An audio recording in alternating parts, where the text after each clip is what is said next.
নমস্কার বন্ধুরা, আশা করি তোমরা সবাই ভালো আছো আর আমিও ভালো আছি। আজকে কোনো ব্লগ নিয়ে আসিনি, আজকে একটা ভিডিও নিয়ে এসেছি। সেটা হচ্ছে আমার বিয়ের ভিডিও। তোমরা তো দেখতেই পাচ্ছ এখন চলছে গাঁটছড়া বাঁধা। আর আমাদের বিয়েটা হয়েছিল মায়ের মন্দিরে, মায়ের সামনে।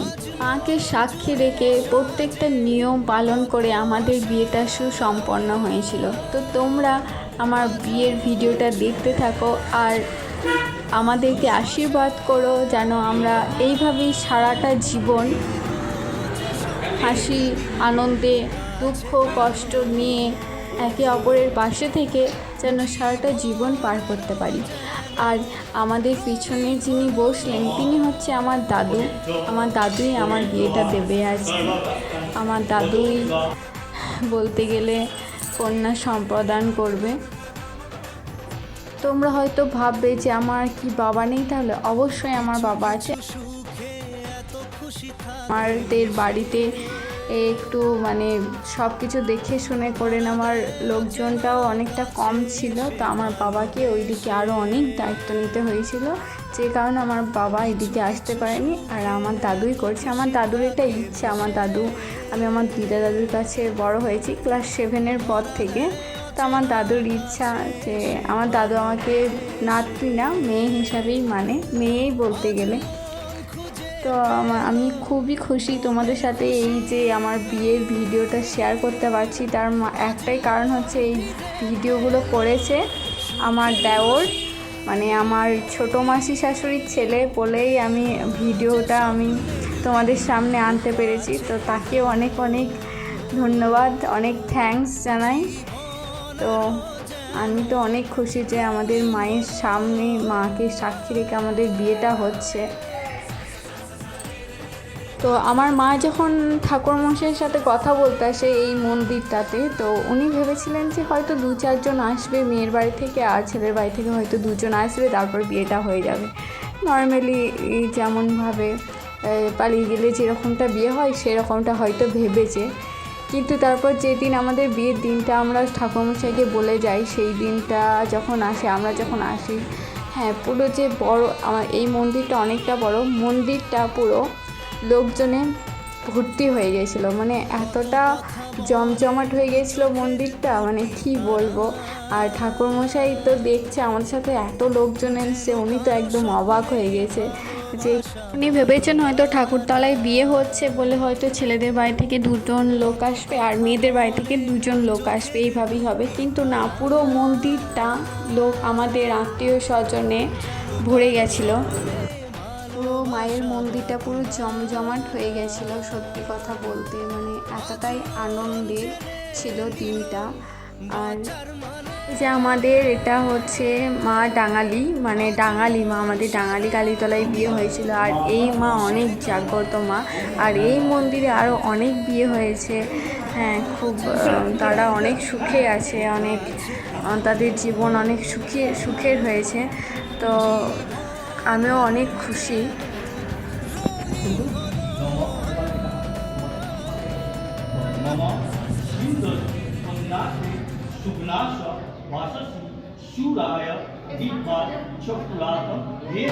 কিছু কিছু সুখে এত খুশি থাকে মিশে,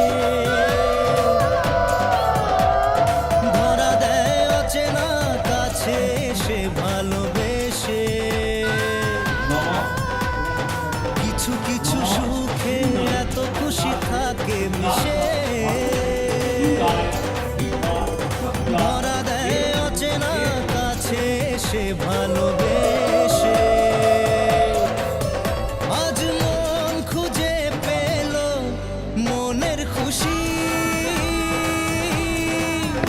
আজ মন ফিরে পেল সুখের হাসি। এলো যে স্বপ্নের দিন ও কাছে এলো, জীবন আরো যেন রঙিন হলো।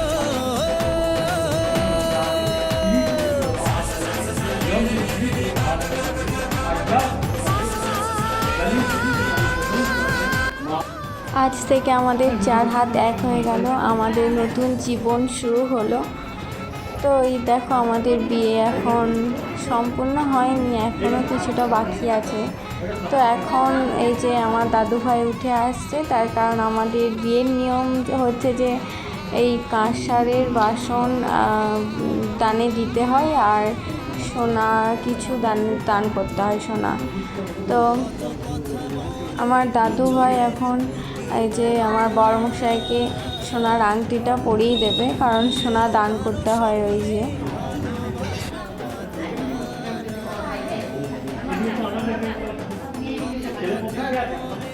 মামা আছে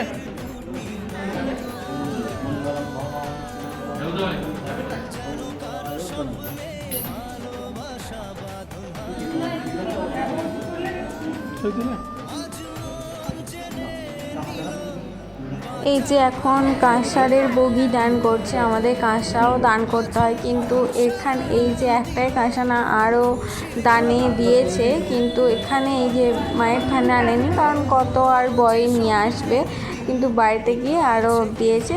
এখন এটা একটা দিয়েছে। আমার দাদু এখন এই যে আশীর্বাদ করলো, কিন্তু দাদুকে প্রণাম করতে পারেনি যেহেতু মা ছিল সামনে। আর এই যে আমাদের মহাদেবকে আমরা ঘিরে আমাদের 7 পাকে বাঁধা হচ্ছে। আমাদের বিয়ের ব্লগটা তোমাদের কেমন লাগলো অবশ্যই কমেন্টে জানাবে। আর আমাদের লাভ স্টোরি ভিডিও চলে এসেছে, তোমরা গিয়ে দেখে আসো পার্ট 1। এখনও পার্ট 2 আসেনি, তবে খুব তাড়াতাড়ি পার্ট 2 আসছে। তোমরা প্লিজ গিয়ে দেখে এসো। আর সবাই সুস্থ থেকো, সাবধানে থেকো, ভালো থেকো। দেখা হচ্ছে নেক্সট ব্লগে।